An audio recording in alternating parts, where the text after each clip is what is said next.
அஞ்சனையின் மைந்தனே ஆஞ்சநேயனே, அவதாரப் புருஷனே, ஆதாரநாயகனே, ஸ்ரீ ஆஞ்சநேயர் கவசத்தை அல்லல்கள் நீங்கிடவே ஸ்ரீராமதூதன் திருவருளால் இயம்புகிறேன், கேட்டருள்வாய்.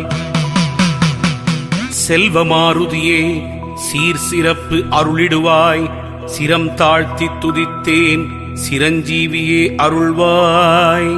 சிந்தூரநாதனை சிக்கனவே பிடித்திட்டேன், சுந்தர வடிவானவனே ரட்சித்திடுவீரே. ஹனுமனே சரணம், ஹனுமனே சரணம், ஆஞ்சநேயன் திருவடி சரணம் சரணம். கதாயுதன் சரணம், கர்மயோகி சரணம், சரணமடைந்திட்டேன் ஆஞ்சநேயா.